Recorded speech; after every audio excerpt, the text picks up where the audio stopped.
Hey, hello. It must be Wednesday 9 o'clock. We're back again. So I was just listening to the soundtrack that you've got on the intro, and I listened to it carefully tonight. Where did you get that from? Because obviously it's the same one every week, isn't it? It's YouTube, free to air. No, you don't have to ask any permission, kind of thing. That's all it is.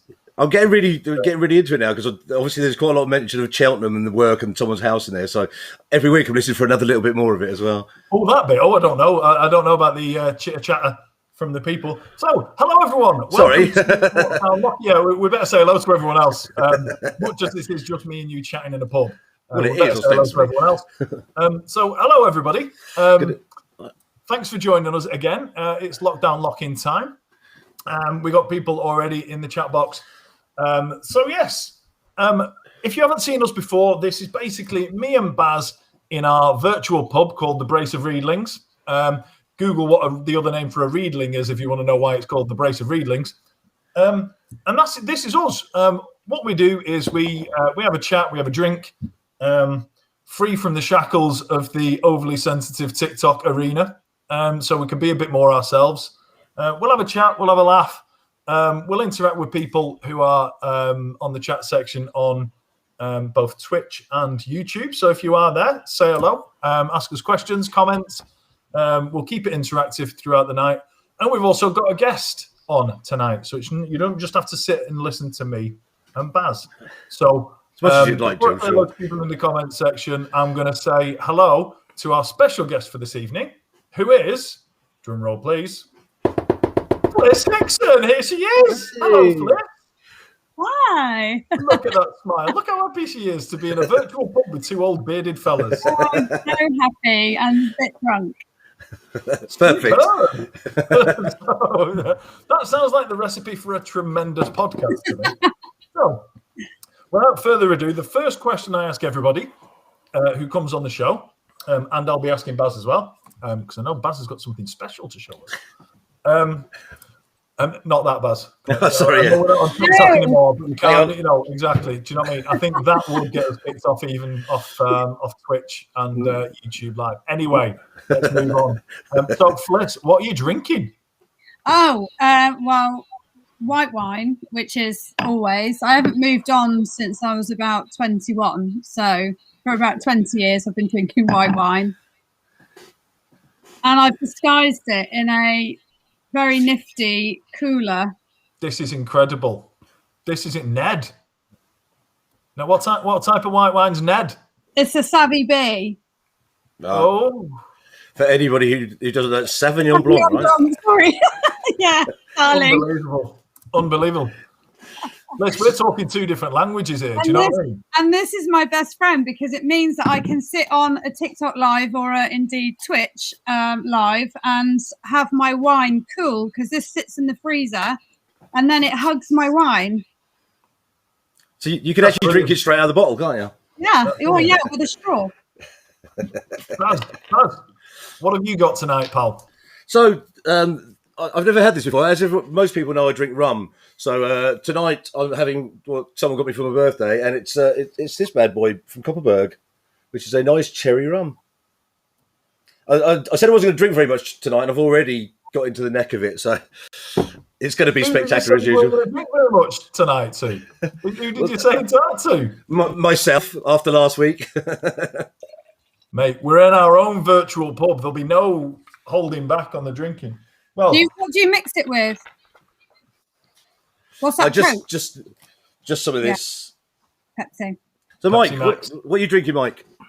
Well, I've decided I've been drinking too much beer because the old waistline's increasing, and that just happens when I drink beer. So I've decided I'm on Prosecco tonight, and I tend to drink Prosecco like someone's going to take it away from me. So I've rationed myself to one bottle. Oh, can't drink that stuff. Just this. I'm not going to drink any more than this. Right? I admire your chasteness in this one. Well, do you know what I mean? You've got to stay in control. Really, I'm drinking this one. That one I bought just before Christmas, just before Emma quit drinking. So it's going to have to be a big night. It's going to have to be a big night in for me to drink that one because there's 4 bottles of Prosecco in it. Oh, we'll do it on the Christmas podcast. Absolutely, mate. We'll see what happens. We'll do an experiment to see what happens when you nail one of those to yourself. Not only I'm going to say hello to people in the comment section shortly, but not only am I drinking Prosecco, but I felt like I had to kind of bring it down a bit because we're not in a wine bar. We're in the Brace of Reedlings. We're not in a wine bar. We're in a proper pub. So I feel a little bit. It doesn't feel right drinking Prosecco, so I'm going to bring it back down again. I've got myself some bar snacks. I've got scampi fries. Oh God! And I've got bacon fries. So if you hear crunching later, that's just me on me. That's me with my scampi fries and my bacon fries trying to. It'll purely because everything's going well and we need some kind of distraction. Yeah, exactly. But scampi fries are incredible. Yeah, true. Right.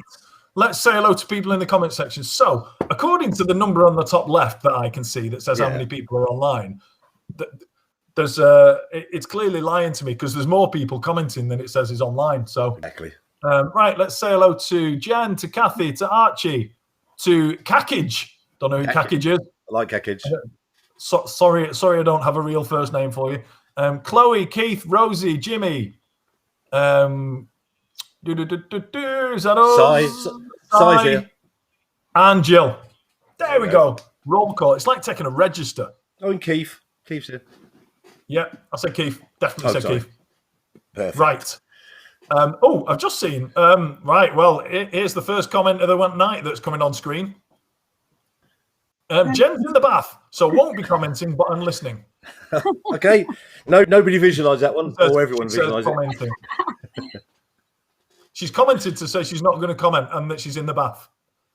So, yes, there you go. This is how the podcast goes. Yeah, exactly. You can be anywhere. You can be anywhere. Jimmy B, yeah, I said hello, and Chloe, yep. Right, that's it. Oh, Diane. Diane sneaked in, and Rob. So we've got Diane and Rob as well. So I've done the register now. If you come in after I've done the register, you get a late mark and you don't get a shout out for not being here on time. So let's go straight to our special guest, Fliss Hickson. Now, Fliss, I've seen some of your videos, but I don't know much about you. And I deliberately, it's when you see people do chat. I know this isn't really a chat show, but you know what I mean. When you see people do like a chat show on TV, they've done loads of research, they know all about the person, and they do these really contrived questions that they kind of know the answer to. Yeah. And I don't ever want to do that. Because you have to run it past the agent. Have you not done that? I don't ever want to do that. I always want to ask the questions that I genuinely want to know the answer to. Fair play. So I've kept myself in the dark. I mean, I have seen you, and I sneaked onto your live the other day. I barely recognised you with your hair tied up, by the way. Oh, yeah. Well, I mean, I just, look at the state of it. You're a woman of many looks. So, Fliss Hickson. Yeah. Okay, so we know each other through TikTok, as we do with a lot of people who come on the show. So talk us through how you came to be on TikTok. How long have you been on? What did it look like? Why did you get on TikTok? Has that changed? Well, I joined posting that kind of stuff. I joined like everybody else did in the UK. I think it was like lockdown 1. And let's be clear, I'm a mum. Okay, so I first joined mum TikTok, and I think I'm firmly still on mum TikTok, although I do veer off into other places, but I'm generally mum TikTok. And it was just like a laugh with my kids, and actually my kids were, mummy, let's do TikTok. And it was like, well, you got to make sure it's safe, and you got to be over 13, but we'll overlook that because it's lockdown. We'll just have a laugh and da da da. And then within about 2 weeks, the kids were kicked off it, and I overtook it basically. and I was on 16th of April was our anniversary, so I just duetted our first video that we did. Wow, it's a strikingly similar story to mine. I think the kids wanted to be on it. We'd just got back from Turkey where my daughter was having an operation, and straight into lockdown, because we weren't in lockdown when we got back. It was straight into lockdown, and it's the same sort of thing. I was just kind of keeping an eye on what they were up to, checking the app was okay for them. And then just, you know what, I just thought it was absolutely magical. I thought it was, we were all in a dark place, weren't we? We were all in a dark place. I remember like just sitting there, no makeup on, having another takeaway, like feeling so down about the situation and life. And then I'm just scrolling like this, and I'm just laughing. I was just laughing and laughing. I just thought, wow. And then I did these really silly, like silly little lip syncs, which just made me laugh. Like my TikToks made me laugh.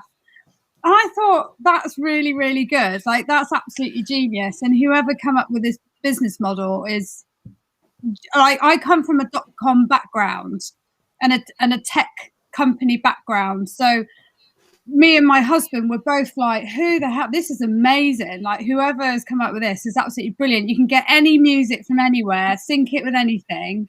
I just thought it was absolutely magical. And you can have fun with your family, which was what we all needed at the time. Sure. We needed to have a laugh with each other, and the kids loved it. And, we were all making an art of ourselves. And I just thought, wow, it's just magical. It's a magical place to be. And so I just fell in love with it straight away. I love that. I did too. I really enjoyed doing what I was doing. And it was just, it's exactly the same. And it was like, I didn't notice how much more fun I was having over here until I sneaked back to Facebook. I used to be on Facebook 4 times a day, easily 4 times a day. Yeah. And I went back to Facebook, and within 30 seconds of reading people doing cryptic tagging themselves in a hospital, people moaning about dog shit in the local area, or conspiracy theories, or people just miserable and moaning about stuff. I'd had enough. That's right. You go back now, and you sort of open the door. And you're like, yeah, no, I don't want that. No, I'm happy. I'm happy over here. Anyway, before we go much further, I need to alert yourself to the fact that Gillian thought you were wearing a tiara. Do you know what? I get this comment. Do you like? It's like breakfast at Tiffany's. It's beautiful. Great, isn't it? I get this comment a lot when I do some lives in this room. It's beautiful. It is like I feel so underdressed. I mean, I've tried to make an effort by making my room the same colour as my shirt. You know what I mean? But wearing a tiara, Fliss, that's next level, that is. Yeah. So we do have another couple of people in who I will shout out because they've sneaked in on YouTube. And I don't think, if you're commenting on YouTube, you can't see the comments on Twitch. And there's loads of comments on Twitch. So you might feel a bit lonely. So Lockdown Gaming, I'm not sure what your real name is. Sorry if you've already told me that. And then we've got Jodie the Pody, who is Trevor the Pigeon's missus. Well, not missus. It's not like that. The relationship's not like that. Let's get this straight. Trevor the Pigeon's human. There we go. I'm looking at Fliss's face. I don't think she knows who Trevor the Pigeon is. So Trevor the Pigeon is an account on TikTok who is an actual pigeon. No. Do I need to follow? I dual lived with Trevor the Pigeon a few days ago. And to say it was one of the highlights of my life, I don't think we'd be overstating it. Does he say, my toe hurts Betty? I don't know what he said. I don't think he speaks. Do you know that? Do you know what that is? When the pigeons coo, my mum always says, "Oh, listen, you can hear it." And I'm like, "What can I hear?" And she goes, "They say, my toe hurts, Betty." What are you on about? I don't know.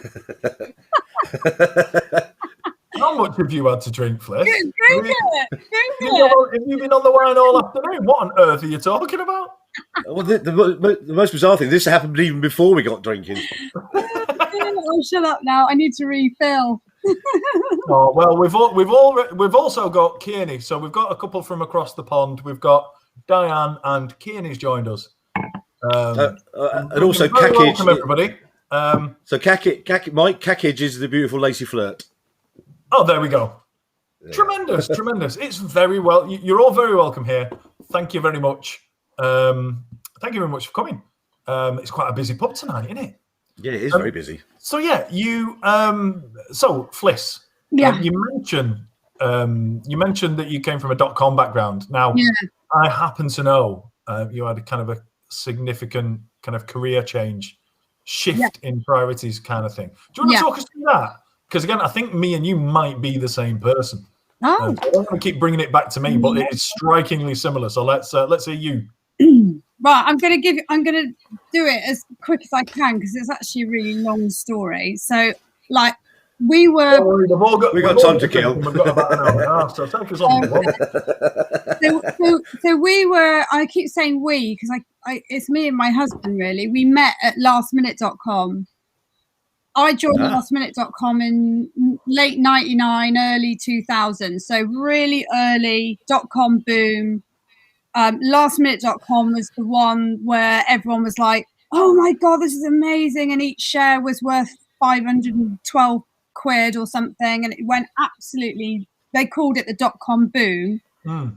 And then as soon as that happened, what happened? The .com crash happened. And everyone went, great. Everyone lost loads of money and everyone was really angry and pissed off. But lastminute.com actually became one of the UK's success stories. It was a big, it was a big deal. It sold to another company for, I can't even remember how much, can't remember, but millions. And then from there, I went on to another sort of entrepreneurial business called lovefilm.com, which was DVD rentals through the post. And that was really groundbreaking because it was like, oh, I don't have to go to Blockbuster anymore. I don't have to pay late fees. I don't have to not get the film that I want. I can just pay a monthly subscription and it just all comes through the post. Genius. So we did that and built that brand up. And my role there was brand and advertising and marketing. And we used to do all the TV advertising. That's where I got to meet loads of famous people. And that's a whole other show, I think. That's part of this podcast. So yeah, that was really, really fun. And then Amazon. Oh, sorry, I met my husband at lastminute.com, by the way.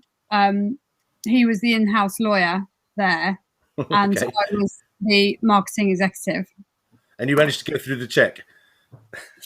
Yeah, it was all a bit hush hush. But anyway, And then so Love Film, I left last minute, lovefilm.com, and then Amazon came on our board.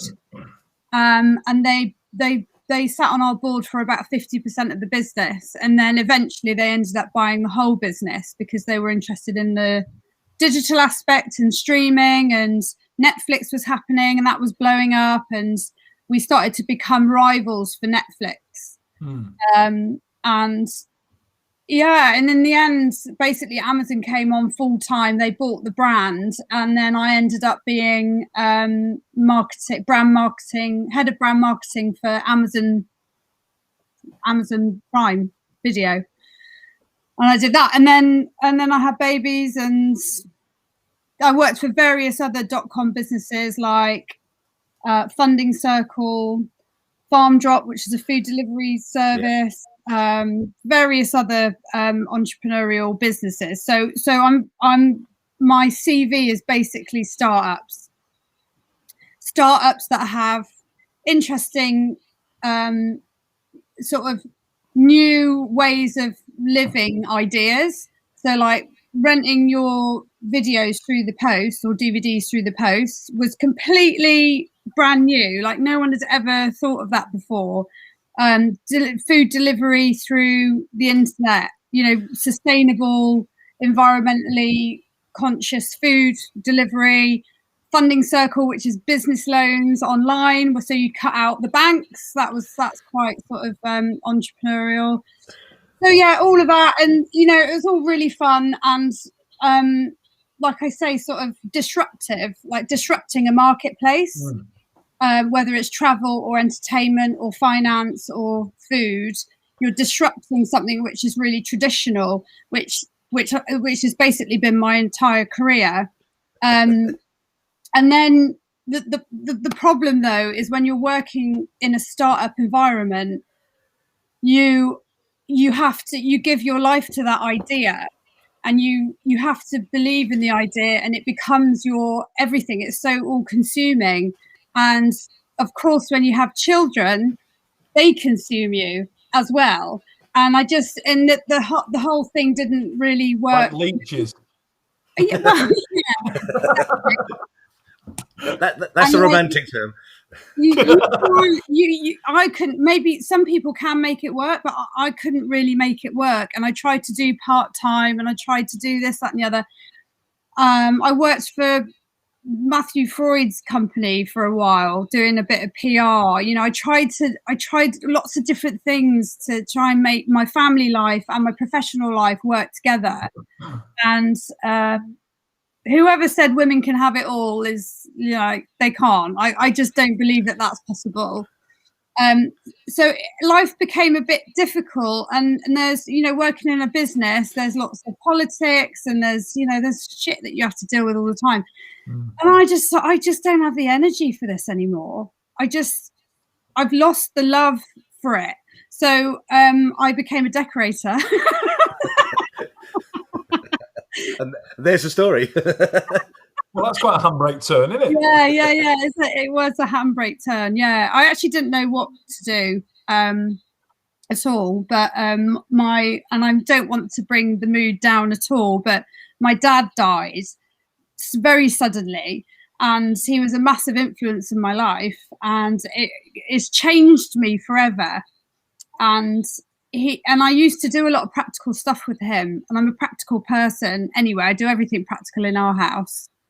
And I just thought I would just love to do something like that, just to give me that sort of outlet and feel that connection with my dad. And, I've had a 20-odd year career in advertising and marketing, and I respect that. And I think that was loads of fun, but I just wanted to do something that just genuinely makes me happy now in my life now. So that's what I did. I just jacked it all in and became a female painter decorator. That's very, but that's very much like your story, isn't it, Mike? In terms of like what about you? Well, in summary, I had a 20-year career in marketing for massive companies, and then decided I'd had enough. Me and my wife started online businesses, made enough money to sack it all off. Wow, well done. She finished 8 years ago. I finished 7 years ago. Didn't know what I was going to do, and then ended up retraining as a personal trainer. So handbrake turn. Fair play. So basically, it's just, you and I have been living parallel lives and never noticed known. What businesses did you run? What businesses did I run? Yeah. Well, I didn't. Or were you part of what business? When I was in corporate, yeah, I worked for 20 years for FMCG companies. So it was Jacobs at first, who were owned by Danone, which is obviously a massive multinational corporation, and then 14 years at Kellogg's, which is a massive. That's a proper traditional marketing thing as well. Yeah. Like I went the other way. Yeah, well, no, sales and marketing, and you know what? It was brilliant. Working for Kellogg's was an amazing company to work for, but we just got to a turning point in our lives when it was just like, and then we could have carried on doing the online stuff on a part-time basis, but we just got pissed off with dropping the kids at the nursery at 8 o'clock in the morning, picking them up at we were always, the ones driving 700 miles an hour to pick the kids up at 5:59, or you'd get charged an extra 15 quid or whatever it was. We were always that set of parents. And towards the back end of my career at Kellogg's, I had a European role, and the European head office was in Dublin, so I had to be in Dublin twice a week, which wasn't too bad because it was, the flight times were decent enough. It was like there was an 8:30 flight out of Manchester Airport and an 4:30 flight out of Dublin back again, so the day wasn't that much longer. But no, we just decided to sack it off. And like I say, Emma was about 8 years ago. I was about 7 years ago. So neither of our young kids remember the times that we remember of the stress of having to pick your kid up, and you get your kid home, all you do is you throw some food in the face and put them to bed. That's it, yeah. You really see them at weekends and things like that. So we just decided we weren't interested in that. So yeah, it sounds very, very similar to me. Yeah. What was I know the answer to this from Mike, but what was Shay's biggest disappointment with the fact that when you sort of changed your lifestyle that revolves around what you were driving at the time? Because I know this to be true. No, that was later. That was later. Yeah. Well, the online business is doing well, and that's still where all our income comes from. What is that business? I'm not saying. I don't want to say on the. I'll tell you later. Okay. I'll tell you off air. It's not illegal, but yeah, it's not. It sounds dodgy when you say like that, though. It's not for now. Well, everyone can think it's dodgy if you want, but I'll tell you later when we do our off-air backstage bit. Fair play. But anyway, so that's where the majority of the income comes from. But we could have carried on with our. I mean, it was, just thinking about whether I was thinking to talk real numbers or not. But our dual income in our corporate jobs was about 160 grand a year between us, maybe even more. Yeah. And we could have had that as well as what we've got now, but we just decided we just didn't want to do it. But yeah, the thing that Baz is talking about. So yeah, the online thing is still gives us decent money. So it was a couple of years ago, we got to the point where we were living in a huge house. We were living in we'd lived in 8-bedroom barn conversions, and she was driving a Range Rover Sport, I was driving a Bentley Continental, and we just decided to take it off. And we were just like, I've had enough of it. I was paying, I was paying $2.5 grand a month to run a Bentley Continental and driving it once a week, and I was just like, what's the point? So I sold the Bentley. I sold the Bentley and I bought a 16-year-old BMW 116. Nice. And now both my kids want to kill me. Because if it wasn't for TikTok, I think I'm all right because of TikTok. Because when I sold the Bentley, my daughter said, now 13-year-old daughter said, I can't believe you're selling the Bentley. It's the only thing that's ever been cool about you. But yeah, even she has to admit now that, having a good number of followers and having, 21 million views on a video and all that kind of stuff. She has to admit that's that it's quite cool. The money in the cars and the houses, it just doesn't really mean anything, does it? And ultimately, Like, you just got to do what makes you happy, because when you've got the 8-bedroom house and the cars and the job and all of that, like, you've got so much stress, like, piled on you. You just got to keep things as simple as possible. And my husband follows exactly the same philosophy as that. So we're definitely aligned in our thinking on that. You don't need a massive house. You don't need flashy cars. You just need, I don't know. And don't get me wrong, we live in a beautiful house.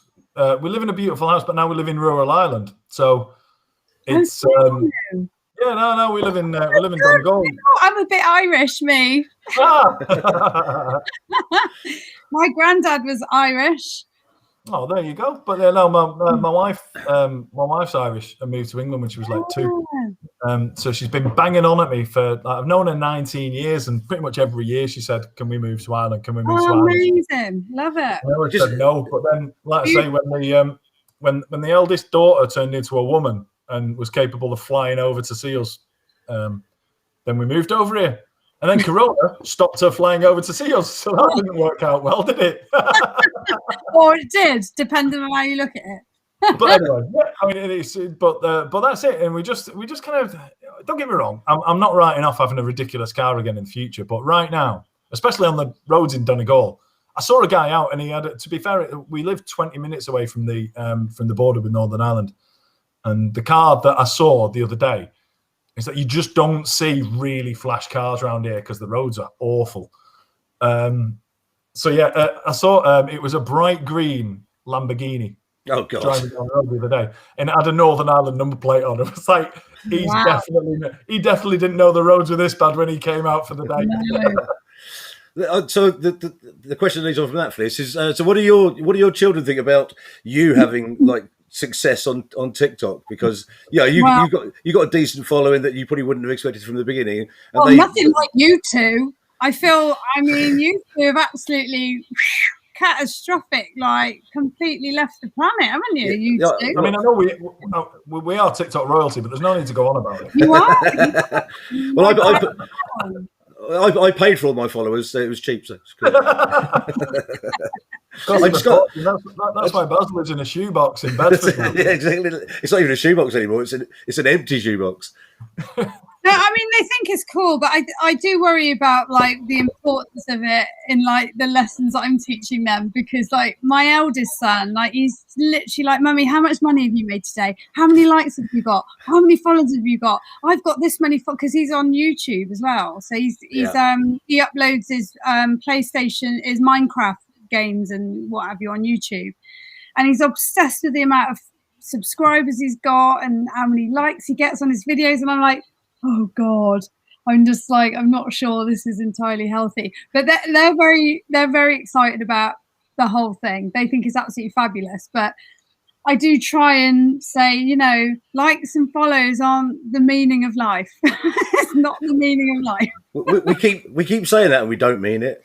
No. Well, you know what? I just got to a point where I try and tell myself that that's not. I've got to a point now where I just think I'm just trying to get if I can keep a decent like to view ratio, it means that the stuff I'm putting out there, the people who are watching it enjoy it. If you start to think about, is that your metric? Is it that ratio? Well, out of anything, I mean, I came from it was marketing analytics was my role.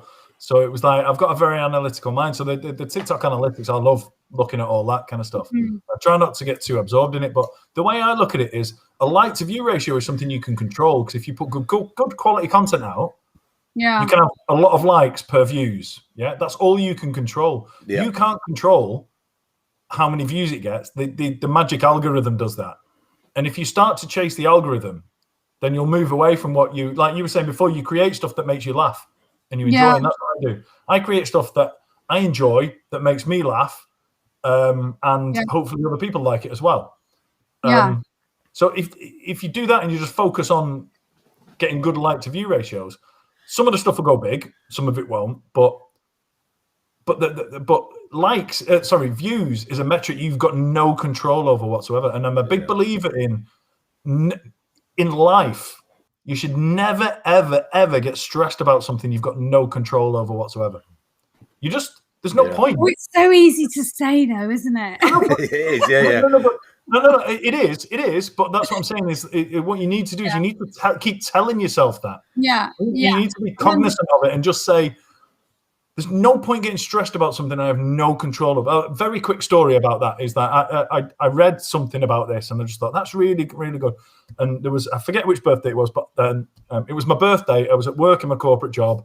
I was coming home and the traffic was horrendous. And I kept getting calls and texts from Emma saying, where are you? Where are you? Where are you? I said, I'm in the traffic jam, all this kind of stuff, can't get there. And if I hadn't read this thing, just a simple couple of sentences on don't get stressed about stuff you can't control, I would have been flying off the handle. But I'm just like, I can either get stressed in this situation and wind myself up, blood pressure up, all that kind of stuff, and still be stuck in a traffic jam. Or I can just go, well, there's literally nothing I can do about it. Yeah. So let's just kind of calm myself down, it'll all work itself out. Be thankful you're not the person that is the reason for the traffic jam, because there's a good chance somebody's lost someone in that. So I kind of tried to talk to myself. And when I got to home, there was a room full of people waiting for me in a surprise party. And that's why Emma was like, where are you, where are you, where are you? And all that kind of stuff. Amazing. And when I got there, my daughter literally had 5 minutes before she had to leave. And that's why they were like, oh, you got to get it, you got to get it. And I was just like, I was so glad that I'd done that. Anyway, I didn't mean to get all philosophical about all that kind of stuff, but that's what I mean by likes. If you get caught up on likes, you'll end up chasing the algorithm. And if you chase the algorithm, you'll end up creating content you don't enjoy. So you just got to kind of try and shut yourself away from views and just focus on the quality of what you're doing. It is interesting you say that. Is what you produce. Yeah. Being liked by the people who have clicked that follow button. Yeah. And that's all you can control. Something will fly, and then you never know. You might end up painting a fucking decking with a broom. How many has that got now? 21.5 million or something now. It's just like. And what about yours, Baz? How many's yours got? So I had a viral. You've got so many viral ones. I mean, the big one. I don't know. So just on that subject, I sat on here with Mike when we had Joshua Cubed on backstage, and we were talking about with Joshua about this thing, and I declared at that point, I'm probably never going to get a viral video now. And I got to the point where I'd resolved myself with that and said, as long as I sort of stay in my lane and get things going, I'll be happy. And Mike said to me, he said, look, if you just keep doing what you do, it'll happen eventually. And literally within 5 days of that, it was Wednesday, no, it wasn't even, that was to the Sunday, I posted a video which went viral. And obviously the next week, Mike was claiming all the glory for it, which is fine. But I'm basically your life coaching guru. That's exactly. Right. So, yeah, there was that one. And then a week later, I thought, oh, well, I'll post another video. I literally put on the caption, this won't do as well. I know. It went to sort of, it's about 11 million or something like that now. And then, and then I think what happens is you stop caring about it, and all of a sudden everything starts happening. So I've had like, it's a momentum thing as well, isn't it? It's like, for sure, yeah. On the momentum of it, it's like, and that's actually classic marketing, really. You've got to sort of strike while the iron's hot and just keep producing that stuff, and that's what you've been doing. It's amazing.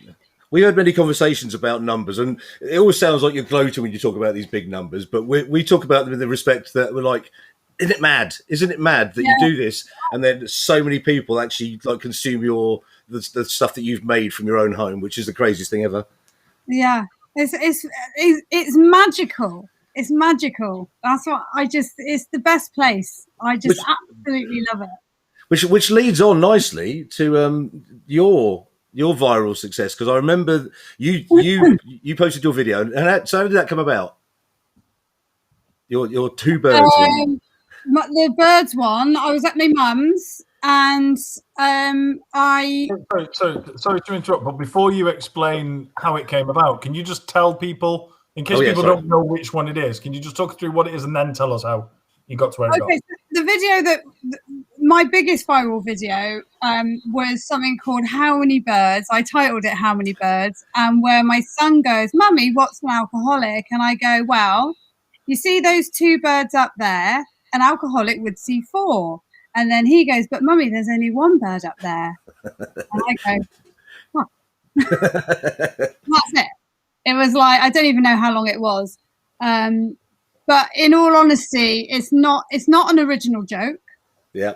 I can't even remember where I saw it. I saw it and I thought and I changed it up for TikTok. I changed the words and and all the rest of it and put my own spin on it. And then I filmed it at my mum's. I said, Jack, my son's only 6. I said, Jack, go over there. You dropped the F-bomb in front of your 6-year-old just for TikTok, just for clout. You're a disgrace. I did one, and the ending was, oh, like that. And I was like, that's just not very funny. Yeah. He didn't do it again. So he said, funny. And then I went, fuck, at the end. And he went, what? And I went, nothing, like that. And I literally was it. Do you know what? It went viral. So the fact that he's now dropping the F-bomb at school, that's just collateral damage, isn't it? You know, things like that just happen. You know, don't worry about that. It was funny because immediately after we took the dog for a walk, and I was walking around where we normally walk the dog, and my phone was like pinging away, and I was like, what the hell? And then I looked and I was like, oh my God. And I was so shocked. I was absolutely so shocked. So I went back with the dog and saw my mum, and I was just like, oh no, I'm not sure. And it had a spelling mistake in it. Yeah, that's what makes you go viral. It's like, it had swearing in it. I was like, oh my God. And then for the next 3 days, literally it was a good 72 hours, and life didn't stop. It went everywhere. And I was more mortified about my mother-in-law, because she was just like, who's that in the video? And I was like, it's your grandson, sorry. She got it sent to her on her WhatsApp group from someone. She was just like, why is this you? Like, why are you in my... I was like, oh, I didn't know, because I didn't know what to say. I was more worried about that than anything, but it went everywhere. And I just, it was amazing, but it was awful at the same time. That's when it gets terrifying for me, is that when it goes viral on WhatsApp and you can't see it and you've got no idea what's going on. You've got no control, and that's the true viral sense of it. Like, you have absolutely no control over what's happening, and you just think, okay, like your saying comes into its own, because it's like, I've got absolutely no control over this. So what are you going to do? What are you going to do? You just got to, Well, you have that experience. The first experience. Sorry, Baz. The first experience that I had of that was the same sort of thing. I got sent a WhatsApp, and one of my mates who's not on TikTok, he's godfather to my kids, but he's on Facebook and nothing else. In fact, he's not even on Facebook. He got sent a WhatsApp, and he sent it. They said, "This has just turned up in my WhatsApp group," and loads of people kept sending me stuff on WhatsApp saying, I can't believe this has just turned up on WhatsApp. So like, what's all this about? What's all this about? And I was just like, and it did well on TikTok. But I mean, when I say it done well, it's like it had like 600,000 views or something like that. But that one went bigger outside from WhatsApp, because I was getting it sent from people all different parts of the country. We're just saying, this has just cropped up in my WhatsApp group. Can't believe you like it. Can't believe it. I was getting messages from LA, New Zealand, Spain, and then my neighbour said that it turned up in her husband's lawyer's bloody AGM, bloody something around that. And I was like, oh my God. And on the School of Governors WhatsApp group, I was like, oh my God, what am I going to be? What am I going to be like at the school gates? Like, all the teachers are going to see it. Like, it was insane. It was insane. But when you say it dropped into the school governors WhatsApp group, were they saying we need to keep an eye on this one because we dropped the F-bomb in front of a kid? Well, fortunately, everyone laughed. Now, one of my biggest learnings from this whole experience, and it has only happened to me once. Some of my other videos have gone viral, but I suppose viral just on TikTok. But that one in particular, I was so thankful that it made people laugh. Like, I just think of those poor people where their videos go viral for something awful, and like that woman in Central Park, or or whatever it is. I'm just so thankful that actually made people laugh. People stopping me in the street You know, like in the area, they were like, "Oh my god!" Like, and laughing, and I just sort of, thank God you're laughing, like literally. And then I went through about a day where I was like, are they laughing at the joke or are they laughing at me? And I got all paranoid, you know, and just like, oh God, I don't know actually why they're laughing. I think one of the differences with yours as well is that myself and Mike, we've had some viral success, but your video was actually the sound was used by so many people as well. So not only did it get 25,000 people. That's what I'm saying. Wow. So, but also there's people who've used it have got even bigger numbers than you did off your sound, which is bizarre, isn't it? I mean, Sarah Bear's obviously one of them. She got, I think she's bigger than my video, but there's another one in the States. I think some of them have got 11 million, 15 million. You know, I mean, I just think that's absolutely marvelous. Like, it's just insane, isn't it? And actually, when you put my name into the search engine at TikTok, it comes up with that sound. Yeah. I think, wow, that's cool. Well, because what I found bizarre about it, I didn't hear you do it first. I heard one of my friends like come through, and I was like, "Oh, okay, that's a good sound." And I looked at the bottom, and I was like, "Oh, that says Fliss Hickson." Yeah. And so I literally then had to go to your profile to find it. I was like, oh, "Fuck, that's actually you," and I already knew you by then, which is bizarre. And I think it's the whole accent thing. You know, everyone got really hooked on the fact I said sweetie and like sweetie, and like that created a whole thing. And then it got translated loads when it went to like Malaysia and wherever it went. So it sort of, you know, and everyone's commenting on the hair, the fringe, the, you know, everything, like whatever. So yeah. I mean that's what makes a viral vid. It's that I'm convinced you can't plan a viral video. You can't. No. It's like when you sit in corporate, Mike, and they go, "Okay, I want for Valentine's Day, I want you to I want you to come up with a viral idea." Yeah. Okay. but what you're saying is you can't plan one, but it's very easy to post-rationalize it, I've found. So that one of the decking, that went so well because you got a load of people sharing it going, "This is amazing, we need to do this." So I had loads of shares. It had loads of comments. It had loads of comments and loads of people tagging people in saying this is a brilliant idea. Yeah. Then you've got a load of people saying, "I don't like the colour you've painted your decking," and then you got all the Aussies saying your decking boards are upside down. So you've got all these things together, and it's like, and literally the planning that went into that video was me doing that because somebody had said, and I saw it on TikTok. Someone said, "Why don't you?" Because I painted it last year, and it was like with a brush, with a brush, and somebody said, "Why don't you do it with a broom? It's quicker." And I just remembered it. Yeah. So when it came around to it, I got a big tray of paint and did it with a broom. And Emma came out and said, "Why don't you put that on TikTok with Kelly's sound?"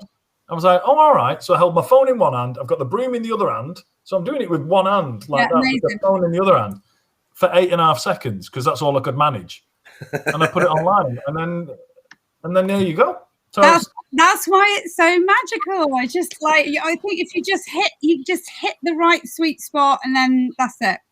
Well, the funny thing about that is it's a little bit circular because our first guest on here was Kelly, who did that sound, and a lot of that was talking about her because obviously that was her viral sound that got across the planet, and so much so that she became the face of that hashtag. Right, to be clear, she's the one that says, "Show me the life hack that you've ever done." Yeah. That's her. Did you see the post that she posted? That it was on the Drew Barrymore show in the States. Yes, I did. Like, and she was like, "That's my voice." On the Drew Barrymore show in the States.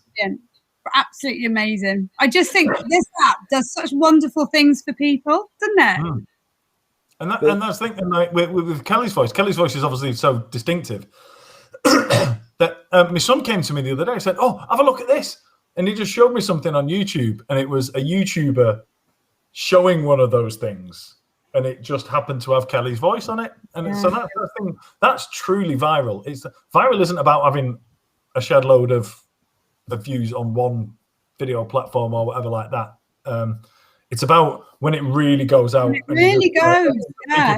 Oh, have you seen this? Have you seen that? So one of the things that resonated with me, like particularly when I got to think about viral videos, was you played a video afterwards about the effect that it had on you, and I really remember that, because that was saying a lot of things that some of the sort of negative aspects of suddenly having your face everywhere. So what was that? What was that like? Well, I said I loved it and I hated it in equal measure, and I still stand by that. I mean, I don't want to disrespect it, because I'm so fortunate to have had the experience, but at the same time, we were so anxious, like me and my husband, and like he was just as sort of like, oh my God, like what have we done? Like, this is insane, and it's that feeling of not being in control.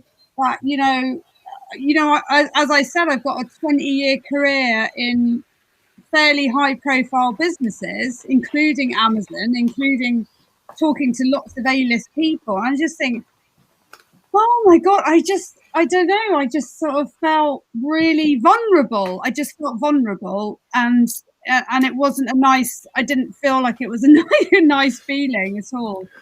And yeah, I wanted to do that TikTok to show people that it's not all rainbows and flowers. It's actually really stressful sometimes. Yeah. And I also got messages from people of every single life stage. So right from nursery all the way through right to where I am now, I got messages from every life stage of my life, like phone calls, voicemails, and it was managing all of that. It was like, I don't want to seem like a dick. I've got to get back to these people and speak to these people, and it was just, it was insane. But like I say, I'm immensely grateful, but it was very stressful. It was a stressful few days. I totally agree. And when you were saying about you feel like you're out of control, and that's why I've never ever had the ability to stitch or duet any of my stuff on. I never have that on. Oh, do you not? Oh, God. Haven't from day one, and it's for that reason.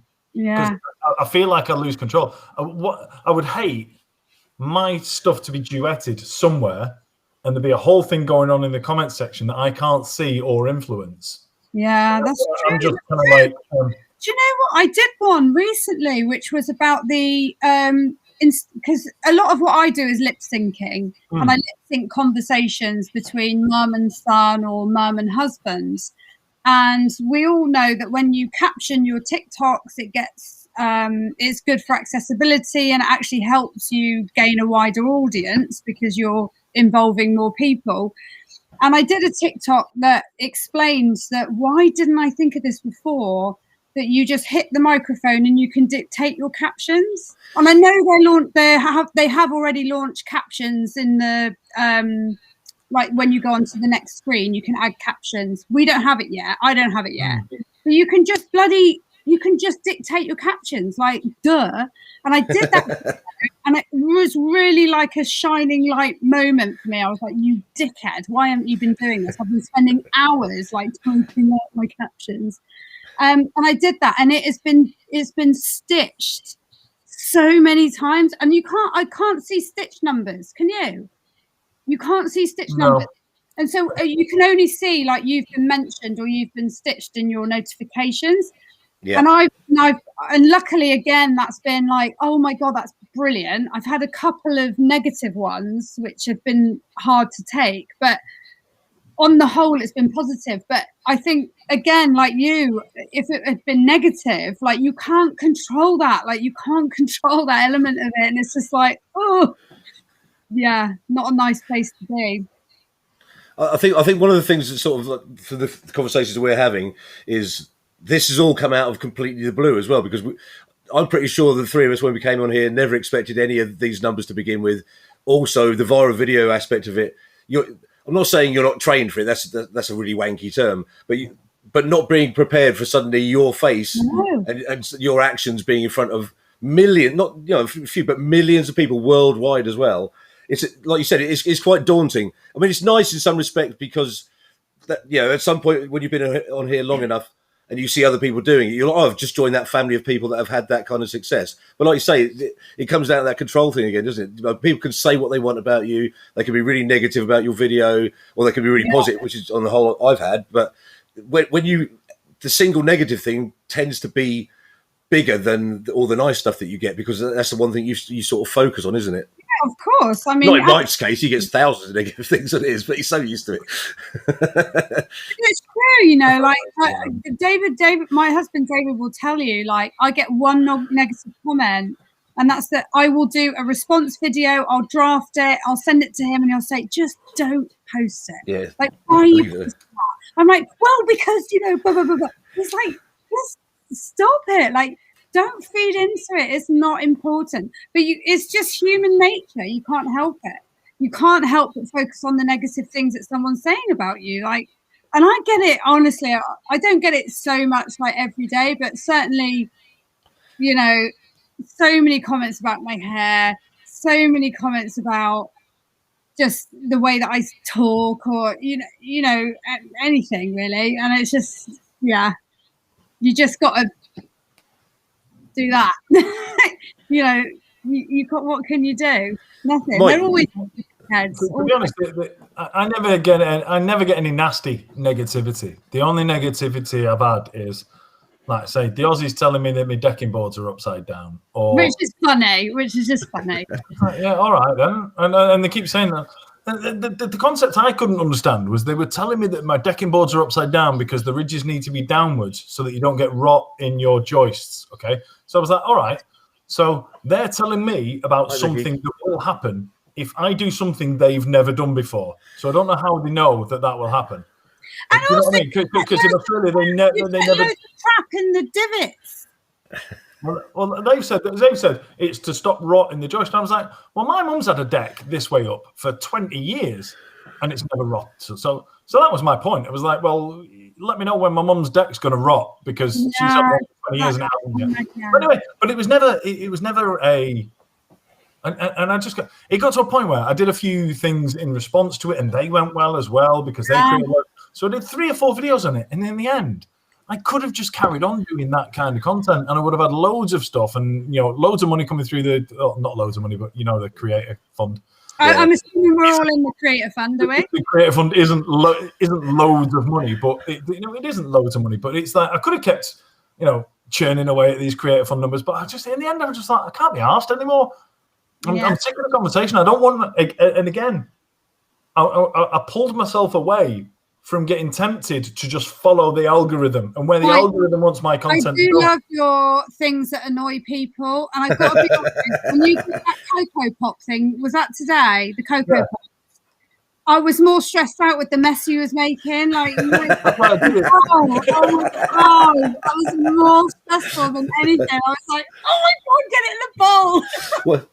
The original version of that was part of the one that was a response to the Aussies saying everything was upside down. So that's why I did my cereal upside down. But I poured it really neatly, and I thought, no, I can do better than that. So the first 2, when I turned the bean tin upside down, I just used as was, and the other one. But this one, I was like, no, I can do better than that. So we just started to do all that kind of shit, and just It's funny. But I tell you what, though, is the talking about the viral videos and all that kind of stuff, and those ones specifically. I mean, that's number 40 of doing things deliberately to irritate people. They were originally called doing things to trigger people, but then people started getting like wound up that I was genuinely trying to target people with OCD. Yeah, you've got to be very careful, haven't you? Careful. Look, people who've got actual OCD won't watch a video that says it's deliberately trying to, so. It's all the people who say, oh, I've got OCD, or I like things to be in the set. That's not OCD. But anyway. But yeah, the thing is that Lad Bible came to me after 32 or 33 of them. Lad Bible came and said, can we do a compilation? I said, you can do a compilation of just number 1 to 32 of just those videos, nothing else. And just one time you can do a video. So they did a 3-minute compilation. Of your stuff? Of my videos to trigger people. Oh my God! And last time I checked, that the video that they pulled together has had 55 million views on Facebook, and it's had 250,000 comments. Wow. So right now, You're actually famous. Right now, I'm so glad we're in lockdown, and when you do go outside, you got to wear a face mask. I reckon 3 months ago, I would have been.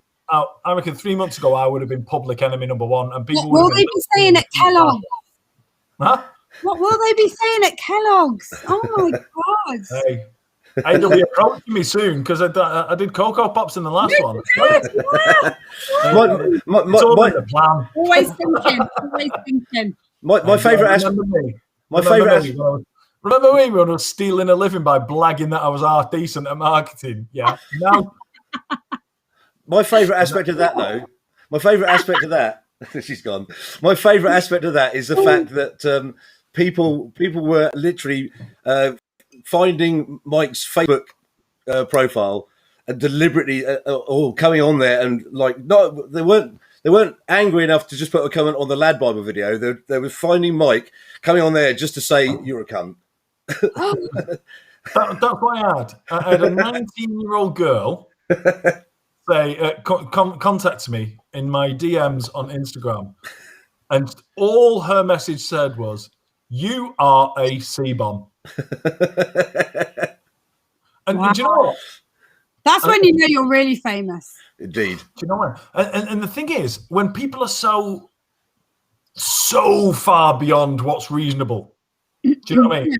If they'd have said, what you did really upset me, and I'm genuinely having a panic attack, but I'd have been mortified. Yeah. But when somebody comes into your DMs and just goes, "You're a C-bomb," I'm just like, they've gone so far beyond what's reasonable. I can't even take that seriously. There was another guy who I had to translate what he said. Somebody I had to translate what he said because he said it in Croatian. But it was basically like, "F your mum in the P and this, that, and the other." I'm not gonna. I don't mind dropping the F bomb in here, but do you know what I mean? I'm not going to go through because it was ridiculous. It was like, "F your mum in the P and your daughters if you've got them," and all this kind of stuff. And I was just like, Lord, "Woo, someone needs a nap." That's what I replied to him. It's like, "Woo, somebody needs a nap." So I didn't like that. Milk today. No, Wow. Was it, That's amazing. What an amazing story. Oh my God. But like Baz said, that they're not happy enough just to put a comment on the face. Because to be fair, I spent half a day going through the Facebook comments and just like people going, "This guy's da, da, da," and I just knew they'd be mortified when I went, "That's a bit harsh," or something like that. You know what I mean? When I said, yeah, that's me, thanks, or something like that. When I wasn't bothered, but and a bit, "Oh, I didn't mean it," and all that. So I did half a day of that. Yeah. And then I just left it, and I've not even looked at it since. But Wow. I'm so impressed with that. That's absolutely phenomenal. Like Baz says, it takes a special kind of dickhead who's going to go, "I'm not just going to comment on that. I'm not just going to mention them in a comment. I'm going to search out their Instagram," because it wasn't on Instagram. It's like, I'm going to find their Instagram and I'm going to DM them on Instagram, and I'm just going to say, "You're a C-bomb." Someone commented on one of my videos, "I hope you get COVID." Yeah. It's ridiculous, isn't it? It's just like, and like I say, when people are so far beyond what's reasonable, like, what? Well, that can't upset. I mean, I don't know. I don't know if it did upset you, but if somebody said that to me, no, but I did. I would just that wouldn't upset me, because that is just so far beyond what's reasonable and so ludicrous that you can't even take that seriously. Like I say, if somebody response video, I did, with the comment, I did a response video and I showed my husband, and he was just like, "Just don't waste your time." And I was like, "Oh, but I really want to, it makes you want to do that. Like, just really, do you know what I mean? But then you play into it, don't you? So you just got to leave it. Well, it's that thing, isn't it, with trolls? Because having been one, I kind of understand the ethos behind it. But if you give them what they want, which is the response, that's what they're after. If you can come back with what Mike does sometimes with his reasonably sort of passive aggressive like replies to people that really people. So Mike's taking it beyond the thing of coming back with a reasonable response, but also being a little bit like, well, what are you doing this for? That's creative, and as we know, TikTok loves creativity, and if you can be creative with something, then that's absolutely brilliant. Like that, fair play, hats off to you, mate. I honestly bow down to that. Awesome. I spent a couple of hours the other day as well. I don't know if you've seen it, but I put a video of we don't have anywhere at the end of the bed to put a telly in our. Oh no, I saw it. Oh, I loved it. Oh, I loved it. Yeah. Well, about that thing, and again, you get a load of people going. One person said, "Should be doing it like that. You've got to be doing it like this." No, one person said, "I would hate something like that in my bedroom." So I was just in a really sarcastic mood. So I just went, "Well, I'll remember that next time." Good job I didn't build it in your bedroom then. Yeah, exactly. I don't remember what I said. But I just they sell those beds. You know they sell those beds. Oh no, yeah, because I looked at it. I mean, I didn't want a new bed because we like our bed. But I looked at those beds, and they're about, they start at about $1,000. Yeah, I mean, that cost me about 250 quid all in to make. Oh, I mean, that's absolutely marvellous. I am probably the most invested person in that as well, because I even got Mike to come on with WhatsApp Live to show me the progress.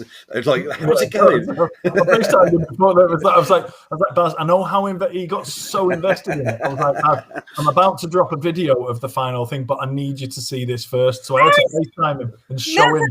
Full-on bromance going on here, isn't there? There's like we've just become ridiculously good friends. I mean, for two people who've never met each other. Isn't that, again, and I keep saying the word magical, but isn't that so marvellous that this app has done that? Like, and similarly, I feel like that with, like, if I could walk into a pub and Baz would be there, it would just feel so normal to me. 100%.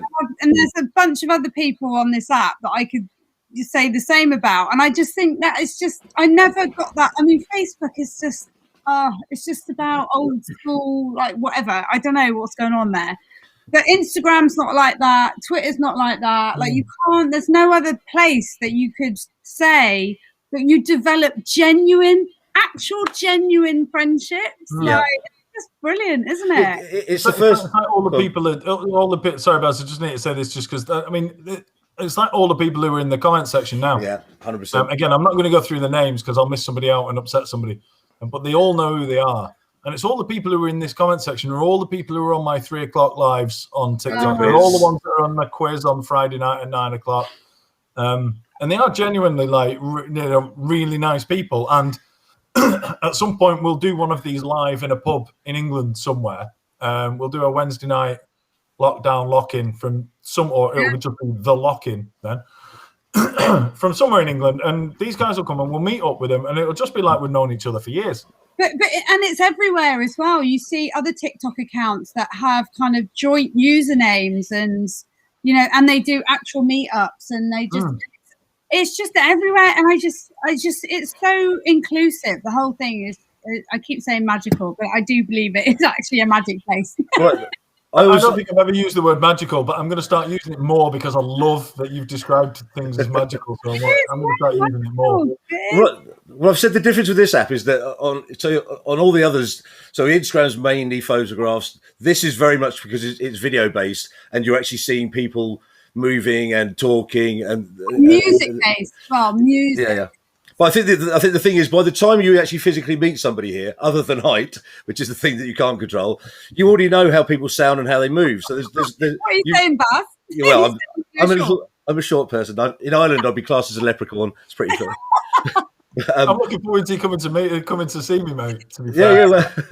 But this is the point. Like, I think it's the first app where I've actually, within a very short space of time, people said, "Oh, should we get together on WhatsApp?" Because the DM section in TikTok isn't very good. You can't change subjects without sort of going on to another message. But yeah, I mean, like, so my history with Mike is that I saw his early videos when I first came to TikTok, but I didn't understand at the point that if you want to carry on seeing them, you should follow them, or you should at least save a video, or at least like something. And then then he stopped appearing in my FYP for ages, and I kind of forgot about it because, like, that's how it goes with these, because it's such fast pace. And then his video dropped one day in my FYP again, and I immediately leapt on it, followed him, and then he followed me back. And so I sent him a message saying, "I'm so sorry. At the time, I was really new, and I couldn't follow you." And I always just remember this one video he did, which was his like I always say the moving abroad one, where he's actually standing on his own shed. It's about what's it based on again? It's A Place in the Sun. Yeah, so it's basically that program, A Place in the Sun. You know, when they go abroad and someone wants to move abroad and they find a house from that. I did a spoof of that. But because of lockdown, the only place they could move was their own back garden. So it was Derek and Maureen think that moving abroad is going to add some spice to their loveless marriage and that kind of stuff. So I did the whole thing of like in the shed. It was like surprisingly spacious and the windows self-facing and all that kind of stuff. But I loved that. Do you know what I mean? I thought that was brilliant. So did I. I wanted to blow my own trumpet, but that is what I creatively. That's what I'm most proud of. Yeah. Yeah. And I posted it 3 or 4 times and it's not got beyond 10,000 views. Oh, yeah, I only like shit videos. That's how it works. But so I saw that. And then the next time he came on my FYP was when he did a video about the takeaway. And it ends with him sitting on Emma. And I saw that video and it like literally cracked me up. And that's when I first saw him again. And ever since then, we contacted each other and then we've just been mates ever since, to be fair. Oh, that's a beautiful thing. Isn't it? Yeah, 100%. That bottle, Mike. Sorry? Have you finished that bottle now? Yeah. But it's all right. I've got another one here. Yeah, I saw it, mate. That's fine. I can't drink that stuff, Prosecco. I love Prosecco. So love it. I've got another question for you, unless you want. Do you want to any questions in the comments, or do you want to go to the bowls now? Because I've got one more question for Fliss. No. Let's leave the coconuts. Okay. We've got plenty to talk about.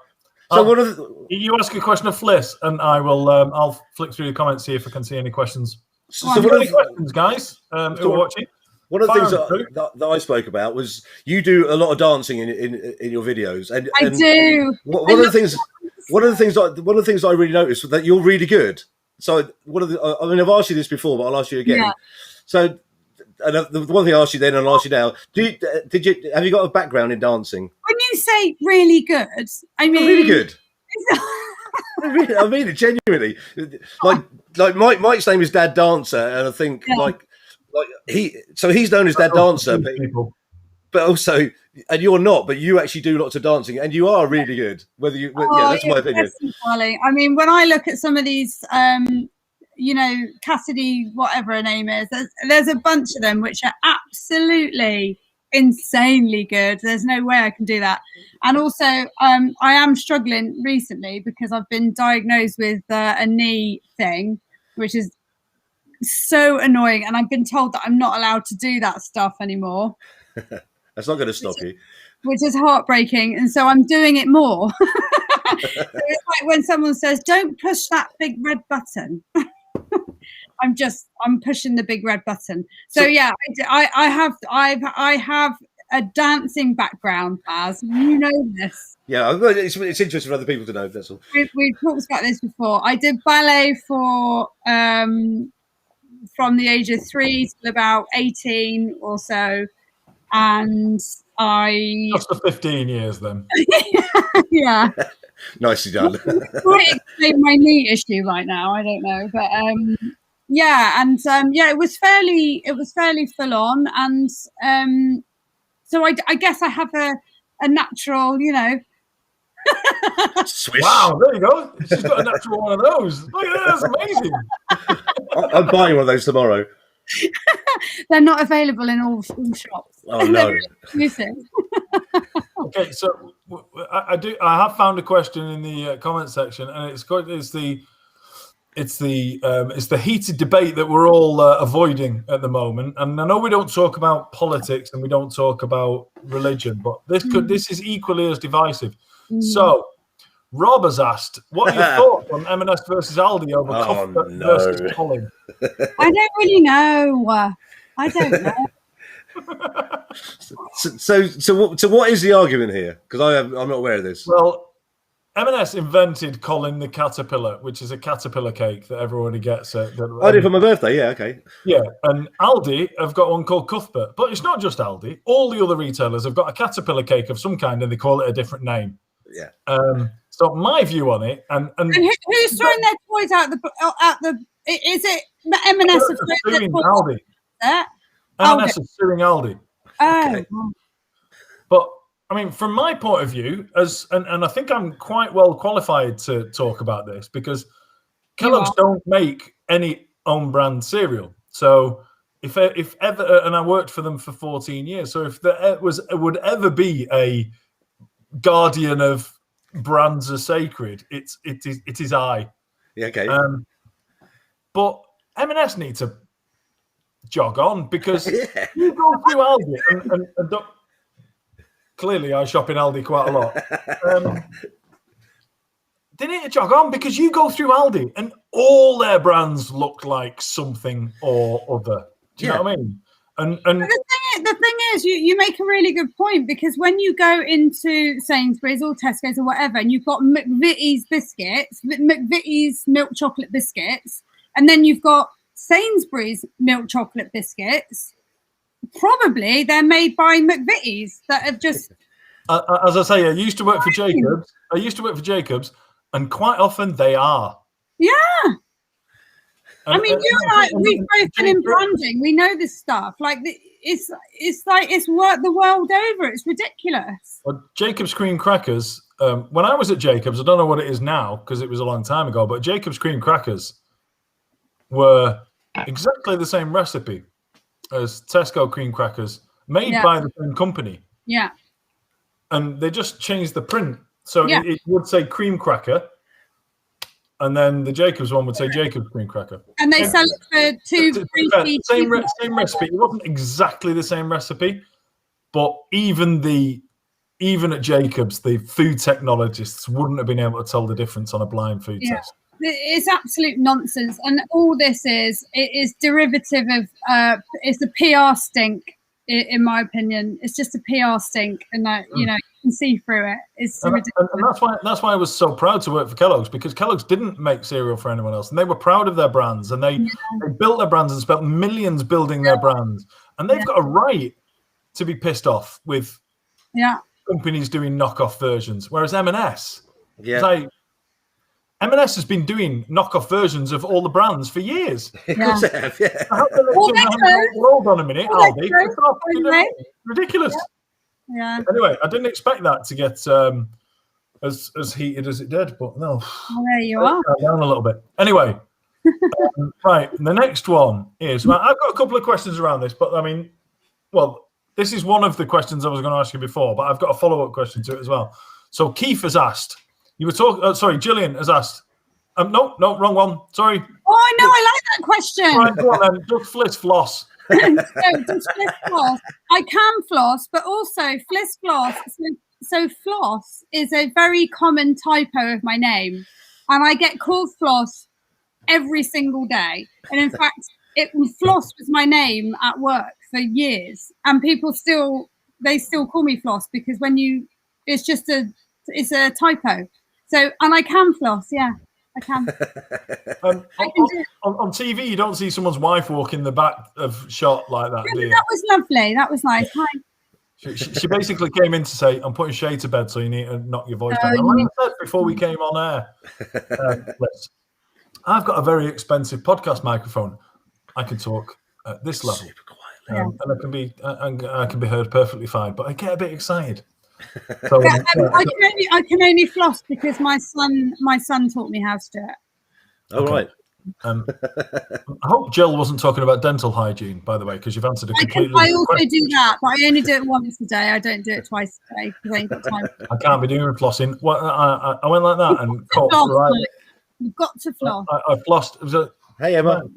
It's like that one, the guy on the TV whose kids came in the background, and then the wife came and dragged them out. It's a bit like that. It's quite embarrassing. I do apologise. Hang on, that's your quiz opponent. But she has dropped off another bottle of Prosecco, so we'll let her off. So right, the question I meant to, I was going to go to Jill's question, but it was going to be after this one. So Keith says, "What's Fliss?" And do you know what? We need to pause a little bit for appreciation of Keith's grammar.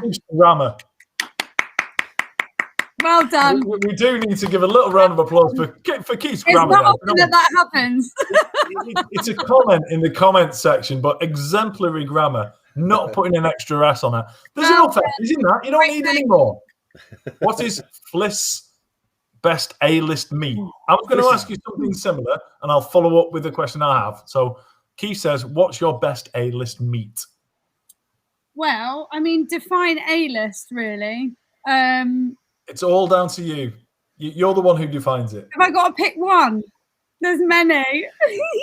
Oh, come on, let's have it. Bear in mind where I used to work, okay? So I used to work at Love Film and Amazon in the TV and film industry. So we did a lot of red carpet. We did a lot of interviews and a lot of voiceovers and TV advertising. So the best one, I mean...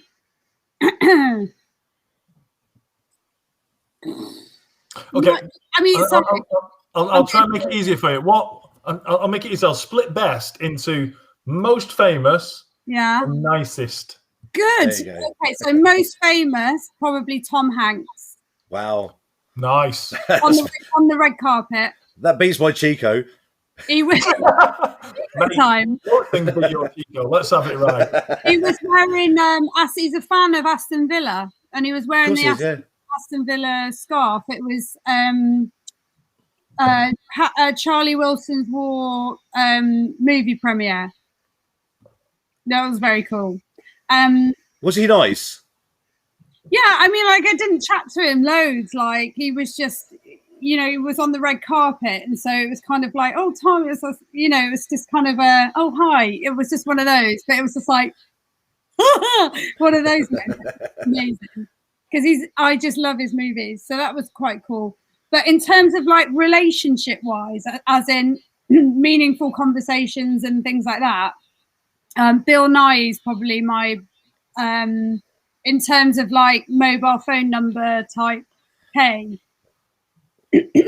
He's cool. And then we had. So is he the most famous person in your phone?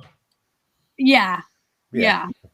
Just checking. And then Dermot O'Leary, we had, because I used to do the voiceovers for the ads. So wow. we had Dermot loads. And then we had, I tell you who was awesome, was Ray Winston. Oh, absolutely. I'm so glad you Thank said God that. for that. I'm so glad you said that. I really wanted Ray Winston to be a nice guy. He turned up in a 3-piece suit with his hair like that. And the first thing when he got introduced to me, he went, "All right, babes." And I went, "Oh." I want Ray Winston to address me as babes. Yeah, same. So gorgeous. Legend.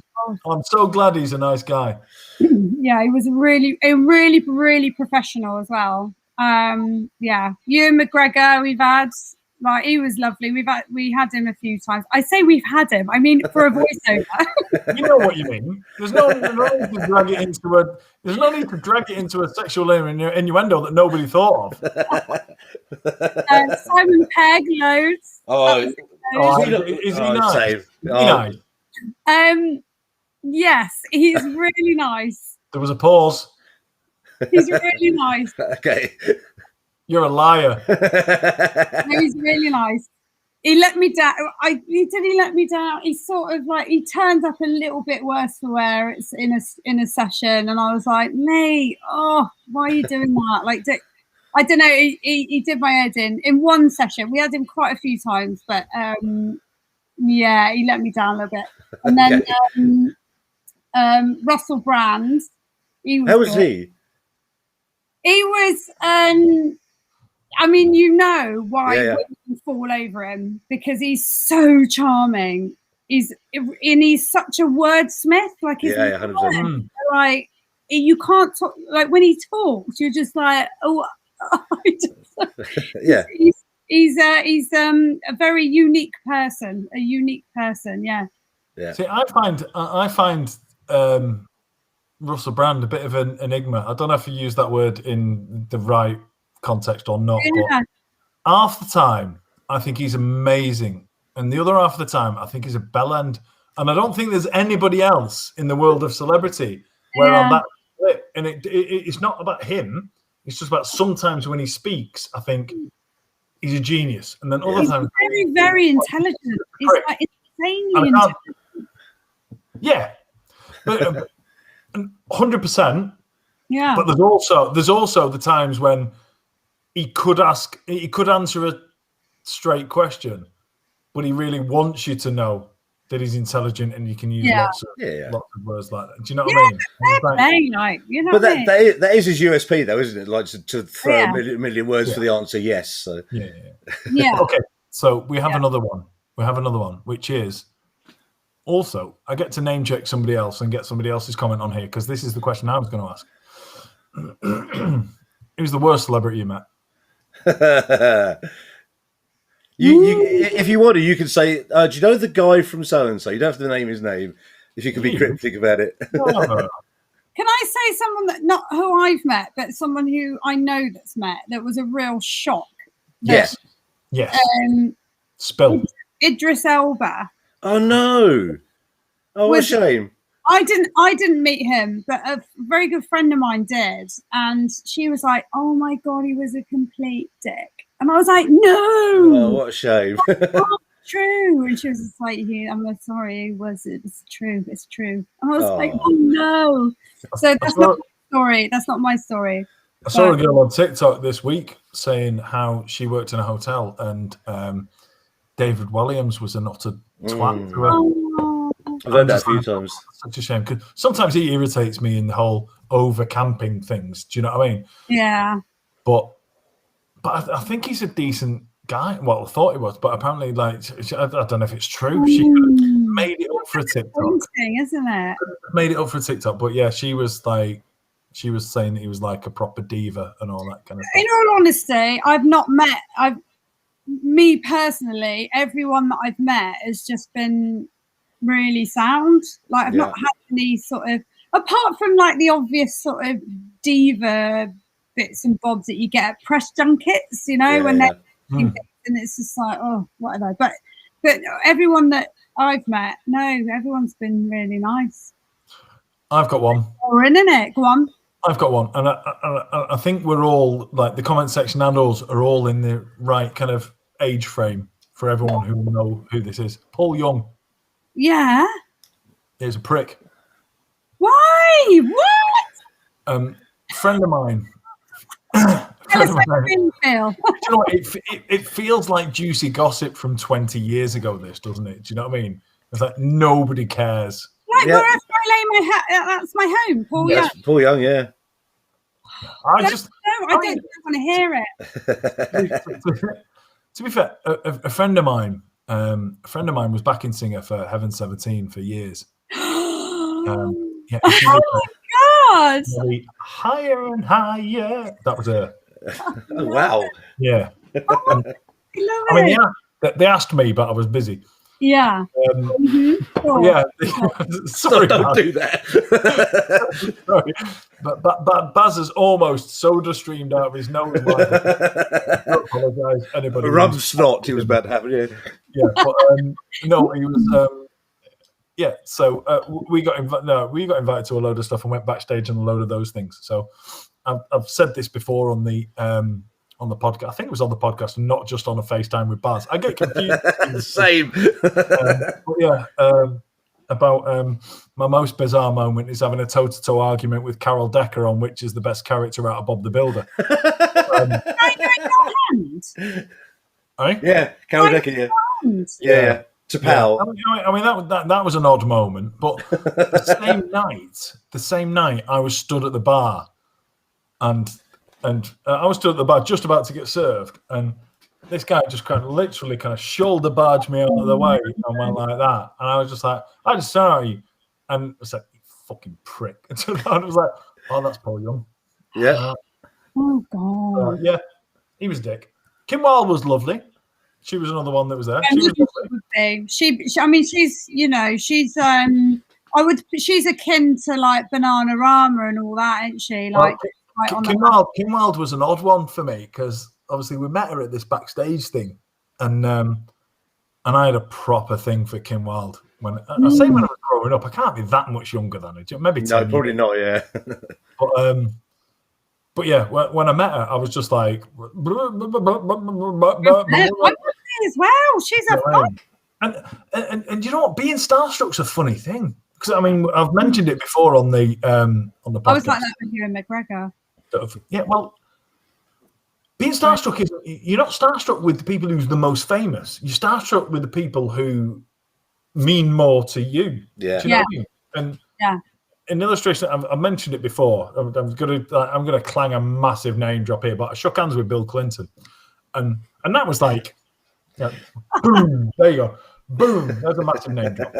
Oh, something just dropped. Yeah, I only shook hands with him at the Ryder Cup. Do you know what I mean? And that anyway, so that's kind of up there. But I was more starstruck when I went backstage at a mate of mine's gig. And I met Bez at the Happy Mondays, because I'm from just north of Manchester, and that was all the 80s and 90s. That's when I was into music and all that kind of stuff. And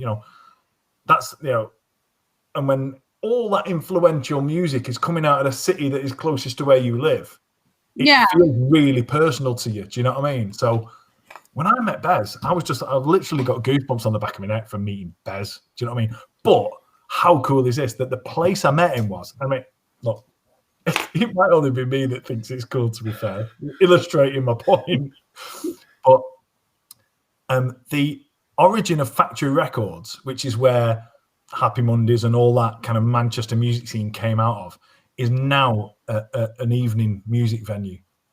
And I met Bez in there that night. Do you know what I mean? And I was just like, this was just blew me away. And did you have a conversation with him? Yeah. And I was backstage and we had a conversation for a long while. Very cool. I just remembered as well that I was in a music video with Rowetta at Happy Mondays as well. So they're going. Like, I mean, there's so many strings to your bow. Hey, do you know what I mean? Just that. How old are you, Mike? I know how old he is. No, listen. Disrespect was not in how old he is. It was quite that he is. We're okay. This way. We have to point the opposite way, remember, Fliss. There you go. This way. That way. Yeah. I'm 46. 46. Okay. Oh, I'm the baby. You are the my celebrity person that I dislike the most and still can't forgive her is Martine McCutcheon. Of all people. Why? So back in the days when I was a club doorman, we had so the cast of EastEnders were playing Rushden and Diamonds Football Club in a charity match on the Sunday, and on the Saturday night they did a kind of an EastEnders night at the club I was working at, which is in Bedford. So they all turned up. I mean, Phil Mitchell is as drunk in real life as he is in the show. Like, so we had to get him a cab at about 12:30. For legal reasons, coming to say that night. Is that Yeah. McFadden? Oh, that's why I call him Phil Mitchell, because obviously Steve McFadden doesn't exist in this world. Anyway, I was given the personal task of like escorting Martine McCutcheon around the club, and she was all right to start with, but when she got pissed, she absolutely became a nightmare, like a proper diva. But at the end of the evening, we had to get them all in one place when the bus turned up, and she was fine. And at the end of the night, she sort of said, "Oh, thanks very much." Literally was swearing at we had people outside who wanted to meet him, and she was literally swearing at people outside because she was pissed. Anyway, the next day, because a few of us got invited, I went to the actual charity match. At some point during the day, I was at I'd gone up to the buffet table, and she was in front of me. Yeah. So I literally said to her, "Did you get home okay last night? How was it?" So she turned around to me and obviously hadn't recognised me and said, "Sorry, are you after my autograph?" And I went, "Oh no, I just thought, Anyway, a few minutes later, I saw her talking to the security at the event and pointing at me. And so they came over to me and they were like, "Excuse me, sir, are you supposed to be here?" And I said, "No, I've got an official invite. Here it is." And they said, "Well, look, you're not supposed to harass the talent." And I was like, I'd literally just asked her if she was okay, and she said, "No, I don't want your autograph." And she's trying to get me thrown out. So I've hated her ever since then. Do you know what? I'm not surprised. I've just had flashbacks. That quote you just said, I've just had flashbacks to when I was 18. And I'm sure the bar staff at several nightclubs said to me, "I'm not supposed to harass the talent." I mean, how? that was in the 90s, you were like 80s and 90s, you were allowed to say that. Like, she's so up herself for that. I mean, clearly she was so pissed she didn't recognise who you were. But the very fact I sort of said, "Did you get home okay? How was your evening last night?" And then it was like, "Do you want my autograph?" And I was like, "No, I don't want to. I don't want to harass you. You're getting food at the table." I thought I was being really charming and nice. Right. That's awful. Well, we asked who was the worst celebrity. So I'm going to do a quick fire here. I'm just going to get some comments up on screen so we can quick fire through celebrities that are dickheads. Maybe this will be a regular feature on the podcast. We'll do a jingle. It's like celebrities that are dickheads. Celebrities. I don't know. Well, we'll see. Anyway, okay. So we've got Cackage says, my mate was security in Swansea for Paul McCartney and said he wasn't very nice. We've also got, I love the conciseness of this. Gillian, I bet Boy George. Have you? I love Boy George. Friend of mine met Shirley Bassey, total cow.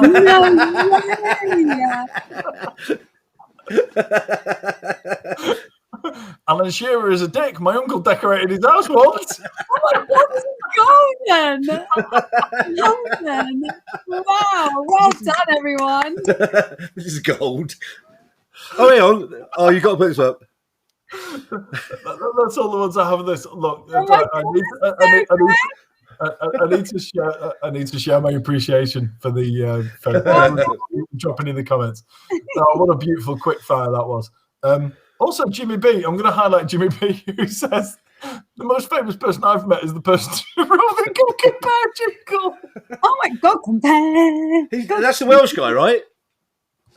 No, I think he's the guy who sings it. Yeah. Okay. Jimmy B hasn't even gone that far. He hasn't even. He hasn't even quite got as famous as the guy who sings it on telly. He's gone with the guy who wrote it. Another one from Package. We've got, I'm an idiot. When I meet someone famous, I say stupid stuff. I asked Ed Sheeran if his cap.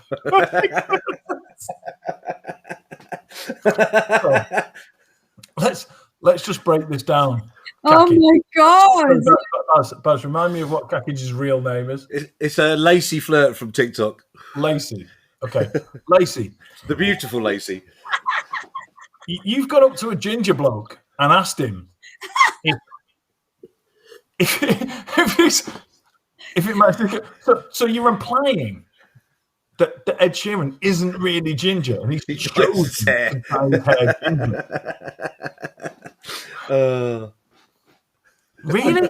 Would anyone do that? I mean, don't get me wrong. I don't want to come across as gingerist, but would anyone pretend to be ginger if they weren't? It's a question.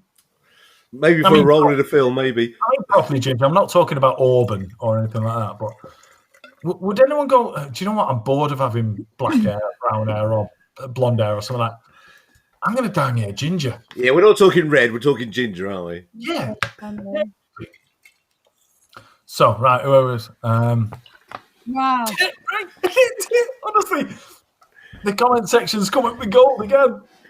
It's not related to anything we said, but it's a celebrity thing.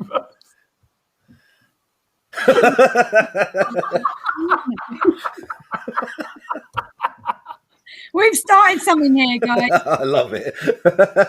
This is gold. This is gold. Steve Davies. He's a snooker player. Snooker player. He's also ginger. He's ginger as well, so. Unbelievable. Unbelievable. What do they do? Steve, do it like this. Yeah, how did that scenario even come about? Did he use a wrap? You get your cheese and you do it like this, Steve. Oh. That'd be funny, but who doesn't know how to use a cheese knife as well? No. Just because I can read it, the comment on Ed is basically, well, Ed said that it didn't match. Bless him. Oh. I think he may have been joking. He was just trying to say he's not a ginger.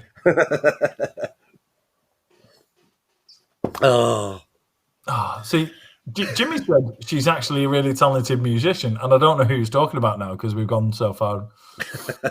Who did you speak about? No, we've lost it now. Oh, I don't know. Martin McCutcheon?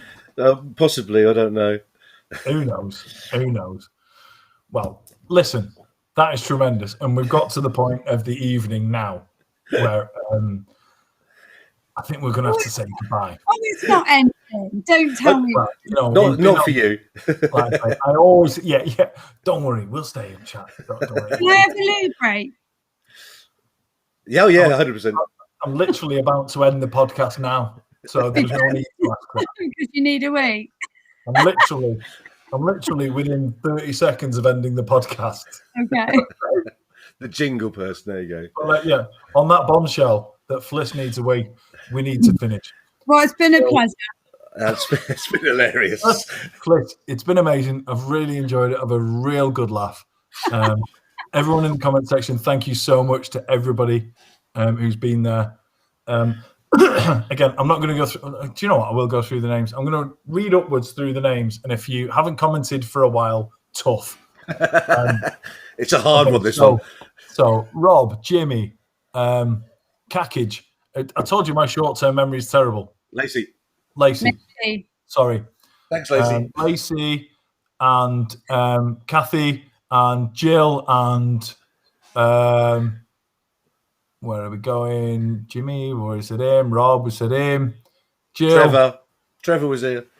Yeah, there was loads here. Like Trevor the Pigeon was here, but Keith and this isn't great telly, to be fair.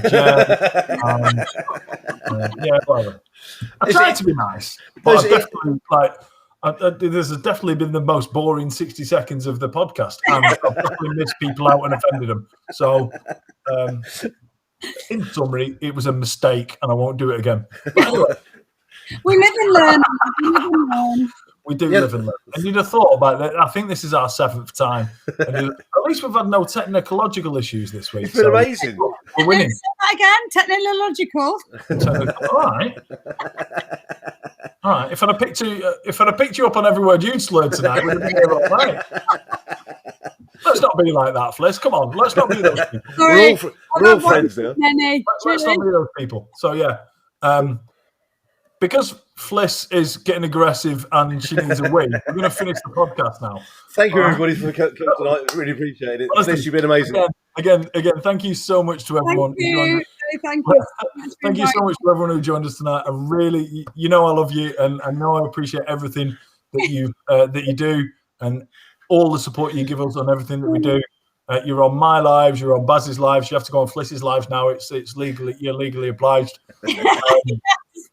You're there on the quiz night. You're here on Wednesday nights. Honestly, I massively, massively appreciate everything you do. And thank you so much for being here. Thanks, Fliss, for being here. I've really enjoyed tonight. It's been amazing. Thank you so much, everybody. Good night. See you later.